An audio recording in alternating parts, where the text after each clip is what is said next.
Hi BookTube, thanks for stopping by. I'm Heather, and this is a quick update on a rainy September evening before I lose the last of the day's light. This week's been a good reading week, I think. I've finished 3, started 3 or maybe 6 more books, and they look promising for the most part. I finished and enjoyed Bernardine Evaristo's The Emperor's Babe. This is a verse novel. It's a quick read, so if you're looking for something for shorty September, this is probably a good choice. It was surprisingly effective. I mean, it's a quick read. The language is this mix of very ordinary language and descriptions of ancient London, which ring historically true, and then blended into that very contemporary type language. I found it an interesting read, and especially towards the end parts of it, very, very effective in its depiction of gladiatorial battles in ways that I didn't expect. I think Evaristo does a good job in highlighting some of the realities of ancient life in England that we tend to overlook when we romanticize or have fits of nostalgia about the good old days. So that one I quite enjoyed. The other one that I enjoyed a great deal, and will probably buy myself my own copy. I'm reading the library copy, or a finished library copy, and that's Vivian Gornick's Fierce Attachments, which is a memoir of her life and her mother's life, essentially, and a story of their relationship. And it moves back and forth in time so that it alternates between an account of what Gornick's childhood was like and what her mother was like during various periods of her life, and then an account of what the relationship is like in the current day. And Gornick's prose is so tightly wrought, so careful and insightful in its construction. It was a delight to read. And one of the things that I didn't notice until I was nearly finished it was how she's very deftly keeps the two narrative lines, the one that's in the past, pre-say 1960, and the stuff that's post-1970 or 1980, both moving forward at the same time in a way that you don't notice as you're reading it, which I think is a sign of great skill. And I think I'm going to buy myself a copy of this, and probably it's going to show up in other people's December gift piles, because I think it's quite a fine memoir, interesting in just its tone and its approach and the way it tackles mother-daughter relationships and relationships between men and women, and the way it uses language. I highly recommend if you like reading memoirs. What else did I finish this week? Let's see. Can't rely on my memory these days sometimes. Yes, I finished Miriam Toews' Fight Night, which just came out. I'm still thinking this one over. The story is told from the perspective of an 8, 9, 10-year-old child, Swiv, who's living with her mother, who is in her last trimester of pregnancy, and her grandmother, who is in the last years of her life. She's quite an elderly woman and is increasingly frail and scattered, as happens. So it recounts maybe 2 or 3 months, all told from the very limited perspective of Swiv, with the exception of one section, which is represented as a recording Swiv makes of her grandmother, and the narrative point of view and the perspective shifts there, and that section tells a lot of the backstory, all of the things that Swiv doesn't and can't understand as an 8 or 9-year-old. What I enjoyed about this novel is the playfulness of language, the kind of frustration of 9-year-old children with adult conversations about sex and life and death. There's a fair amount of comedy in that. What I'm not so sure about is how the novel unfolds, the last quarter of it. It's a novel that is grappling with death in many ways. I mean, the title of that kind of gives it away. Fight Night is really clearly a title about the coming of night in a person's life. And I think it's also a novel in which Toews is working through again the deaths by suicide of several of her family members, and there are similar sorts of deaths throughout this novel. I'm not sure what to make of the novel yet. I think it's a good novel, but I'm oddly a little disappointed, and I don't know exactly yet where that disappointment is coming from. So I need to sit with the novel again. I think if you're a Toews fan and you like her writing, you'll enjoy this. If you dislike child narratives or have no patience for them at all, you probably will find this a frustrating novel to read, despite the liveliness of its language. So that's what I finished this week. And I've also picked up another verse, not a novel, it's an epic really. I've picked up Headley's recent new translation of Beowulf.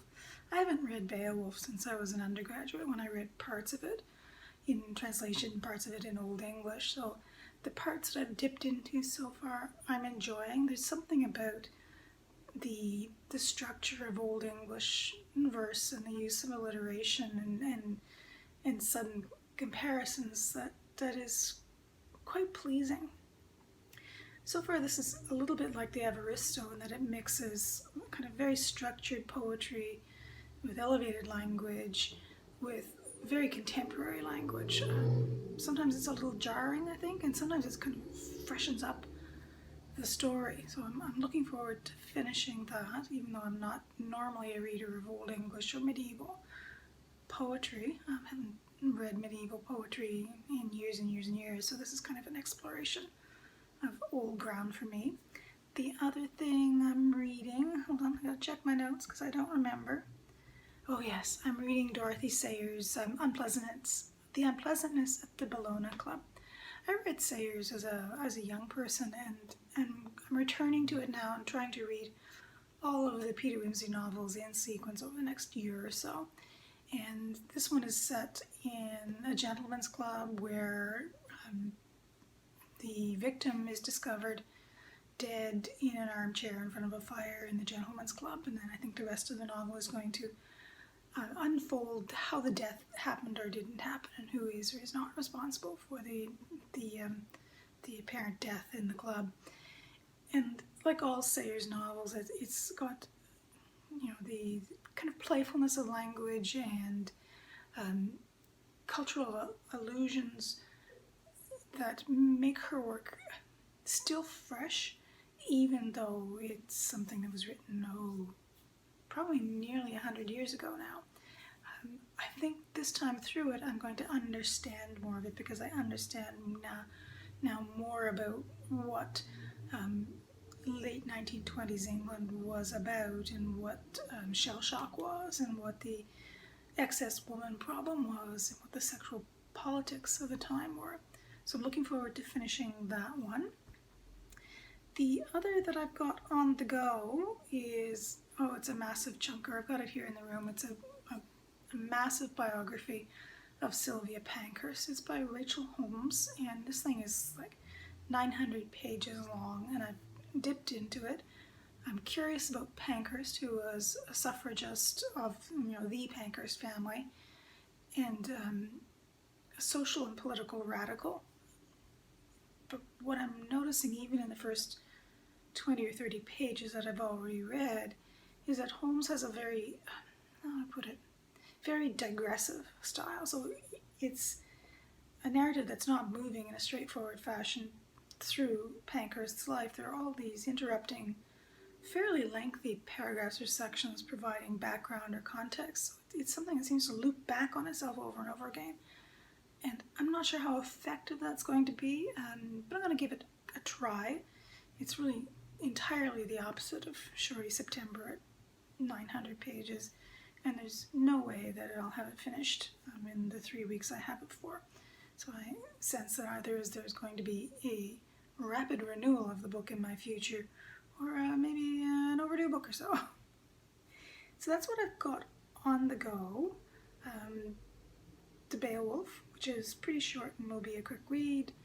The Unpleasantness at the Bellona Club, which I think will be just a pleasant distraction, and the kind of physically weighty Pankhurst biography.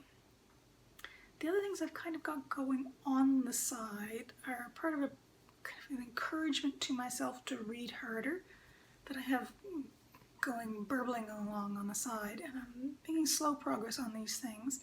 One is a project to read more difficult works of political theory, essentially, and works of nonfiction that were important to forming how we understand the world today, but that I didn't read when I was in graduate school or in undergraduate school. So the first of these that I picked up is Franz Fanon's Wretched of the Earth, and I'm making steady progress on that and realizing how deeply, deeply ignorant I am of the war in Algeria, but making steady progress along there.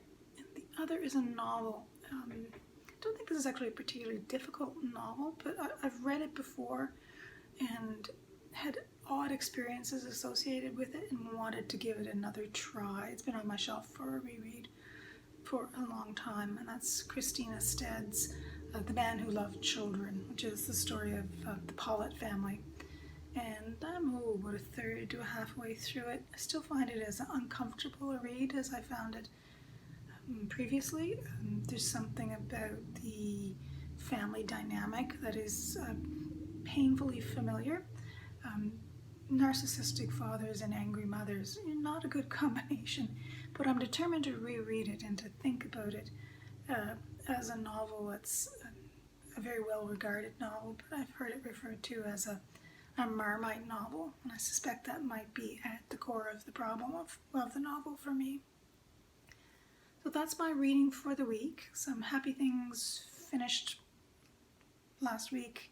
This week, some things that I've started and making headway on, and a couple of side projects that I'm kind of burbling away on throughout the month. I hope you have had a good reading week and that you're finding things to read that engage your mind and distract you and comfort you if that's what you're in need of. Bye-bye.